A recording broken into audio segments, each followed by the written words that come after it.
ये जाता था पीजी से, उसको बाहर बुला लेता था, बात करता था। और कमाल की बात ये है कि वो उसको डेडा करके बोलती थी, जैसे डैडी टाइप फादर फिगर, ये उसको बेटा करके बोलता था। और धीरे धीरे इसने उसको अपने जाल में, जब इसको लगा कि इसका तो भविष्य बहुत अच्छा है, सब इंस्पेक्टर सिलेक्शन हो गया है, आगे हो सकता है सिविल सर्विसेज में भी आ जाए, तो इसके अरमान बढ़ते चले गए कि मैं इसको ही अपनी बीवी बना लूँ धीरे धीरे। और इसको फोर्स करने लग गया कि तुम मेरे साथ घूमने चलो। वो जो पहले मैं एक अभिभावक वाले रोल में था, अब मैं जो है घनिष्ठता बढ़ाने लग गया उससे, जिससे वो बहुत अनकंफर्टेबल रहती थी। फिर बाद में उसने जब ये कहा कि मैं तो अपने घर वालों को बता दूंगी, तुम मेरे पे ये दबाव बना रहे हो या उस तरह, तो इसको लगा कि कहीं इसके घर वालों में और मेरे खुद की वाइफ और उसके आगे ये पोल ना खुल जाए, तो इसने ये स्टेप उठाया। नमस्कार, आपका बहुत बहुत स्वागत है crime file with Tahir Khan में। आज हम बात करेंगे दिल्ली की घटना की। जी हाँ, दिल्ली में एक महिला कांस्टेबल की मर्डर मिस्ट्री की। आखिर क्या कुछ हुआ है उसमें, पूरी कहानी आपको बताएंगे। आप बने रहिएगा हमारे साथ। अभी इसकी कहानी तो ये है कि मैं इसको बोला, जो फेटफुल डे था 8 सितंबर को, उस दिन ये ऑटो लेके मुखर्जी नगर से, इसका गांव है अलीपुर में, कि चलो तुम्हारे मैं अपने घर ले चलता हूं, अगर तुमको ज़्यादा वो कॉन्फिडेंस लाने के लिए कि मैं तुमको अपने। और फिर वहाँ एक सुनसान जगह में, जहाँ पे केवल एक नाला है और खेत वेत से हैं, जंगल टाइप का है, वहाँ ले जाके ऑटो को रुकवा दिया कि तुम जाओ, हम यहाँ से पैदल चले जाएंगे अपने गाँव में, हमारा गाँव पास में ही है।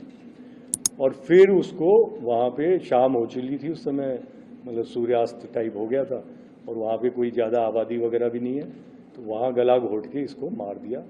और वहीं नाले में फिर इसको लाश को डाल दिया, और उसके ऊपर पत्थर डाल दिए इसने।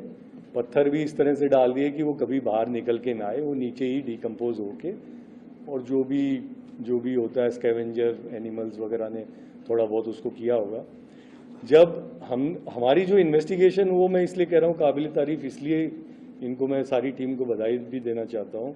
इन्होंने बैकवर्ड चले गए इसको। इन्होंने क्या किया कि जिस नंबर से वो कॉल करता था अरविंद बन के, एक 7496 से सीरीज का नंबर था, तो उस नंबर को इन्होंने ट्रेस करना शुरू किया, जिससे ये कॉल आती थी कि हम लोग घर से भागे हुए हैं, हमारे पीछे मत आइए, हमारे घर वाले बहुत नाराज हैं और हम छुप के रह रहे हैं कहीं पे। तो उस नंबर को ट्रेस किया, तो वो इशू हो रखा था एक पवन कुमार की आईडी पे।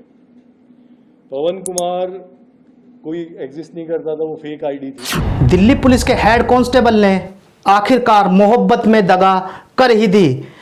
फिर किया महिला सिपाही का कत्ल। लाश को 2 साल तक जिंदा रखा गया। कैसे जिंदा रखा गया है हम आपको बता रहे हैं। दिल्ली में एक महिला सिपाही की मर्डर मिस्ट्री से 2 साल बाद राज खुला है। इस महिला का कत्ल करने वाला कोई और नहीं बल्कि खुद दिल्ली पुलिस का हेड कांस्टेबल निकला। भाग्यवश जो मेन अक्यूज्ड है वो भी दिल्ली पुलिस में हेड कांस्टेबल ड्राइवर है, सुरेंद्र सिंह राणा, अलीपुर का रहने वाला है, और पीसीआर में पोस्ट। इस कहानी में एक्स्ट्रा मैरिटल अफेयर, प्यार, धोखा, कत्ल और आखिर में लाश को जिंदा रखने की अजीब कहानी है। लेकिन अंत में उस महिला का सिर्फ और सिर्फ कंकाल मिलता है। मर्डर के बाद जिस तरह से फिल्म दृश्यम में नकली कहानी बनाई गई, उससे भी कहीं ज्यादा इस मिस्ट्री को बरकरार रखने के लिए उस पुलिस वाले ने कहानी बनाई। ऐसी कहानी जिसमें खुद कई महीनों तक दिल्ली पुलिस चकमा खाती रही। और ये लड़की भी पहले पीसीआर में पोस्टेड रही है, और इसने उस दौरान उससे दोस्ती कर ली थी, और बाद में इसको गुमराह करने लग गया था। और बाद में ये लड़की सेलेक्ट हो गई यूपी पुलिस में सब इंस्पेक्टर। साथ ही ये यूपीएससी की भी तैयारी कर रही थी, और पीजी में रह रही थी मुखर्जी नगर में। अब इसने इसके ऊपर कुछ दबाव बनाना शुरू किया, और बाद में लड़की पे दबाव बनाना शुरू किया। लड़की पढ़ाई लिखाई में ज़्यादा ब्रिलियंट थी, और वो पढ़ाई में फोकस रखना चाहती थी। ये उसको कि घुमाने चल, इधर चल उधर चल, ये उसके साथ गलत संबंध बनाने के प्रयास में लगा था। और जब वो उसकी बात नहीं मान रही थी, तो इसने गुस्से में आके उसका मर्डर कर दिया। और एक नाला है बुराड़ी पुश्ता अलीपुर के एरिया में, वहाँ पे सुनसान जगह पे ले जाके उसका मर्डर किया।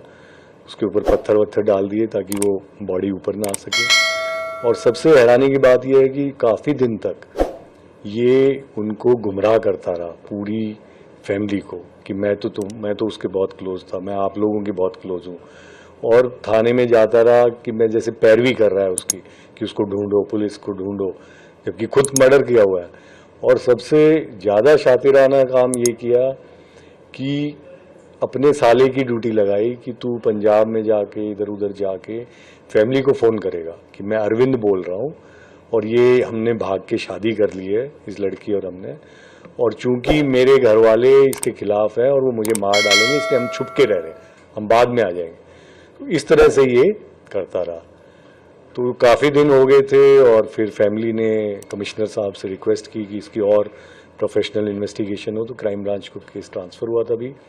तो हम लोगों ने, हमारी टीम ने काफ़ी अच्छा काम किया और प्रोफेशनल इन्वेस्टिगेशन करते हुए उस नंबर पे हमने फोकस किया जिसके कॉल आती थी, वो फेक आइडेंटिटी पे था। फिर उसको आगे चेक किया कि किसकी फ़ोटो है, फिर उस फोटो वाले को पकड़ा, वो ढूंढा हमने। उस फोटो वाले ने कहा कि मैंने तो फ़ोटो उस फला आदमी को दी थी। उस आदमी से आगे इसके साले का लिंक मिला। तो धीरे धीरे परत पे परत बड़े ही अच्छे इन्वेस्टिगेशन से खुली और फिर फाइनली इसको पकड़ा। जब इसके पास कोई चारा नहीं बचा क्योंकि इसके खिलाफ सारे सबूत आ गए, तब जाके इसने कबूल किया। लेकिन कबूल करने के बाद इसने फिर से एक गुमराह करना शुरू किया। हमने कहा अब कहाँ पे बॉडी है, वो तो यमुना में धक्का मार दिया था, यमुना में बह गई। तो काफ़ी समय हमारा उसमें चला गया जब हम यमुना किनारे के जितने थाने थे, कोई मिसिंग उस समय हो, कोई बॉडी रिकवर हुई।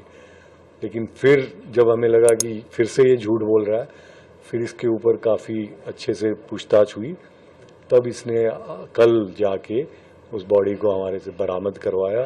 फॉरेंसिक टीम को हमने बुलाया और वहाँ पे नाले में उसके जो रिमेन्स थे स्केलेटल वगैरह के, वो रिकवर हुए फॉरेंसिक टीम से। अब इसको हम डीएनए जांच के द्वारा इसको कोरोबरेट करेंगे। तो आज के लिए बस इतना ही। आपसे दरख्वास्त है और मुझे उम्मीद है यदि आपने अभी तक चैनल को सब्सक्राइब ना किया हो तो प्लीज़ अपडेटेड खबरों के लिए चैनल को सब्सक्राइब ज़रूर कर लें। कमेंट बॉक्स में भी आप खबर भेज सकते हैं। यदि खबर अच्छी लगी हो तो प्लीज़ खबर को शेयर अवश्य करें ताकि अन्य लोगों को भी फ़ायदा मिल सके। अपना ख्याल रखिएगा। नमस्कार, जय हिंद।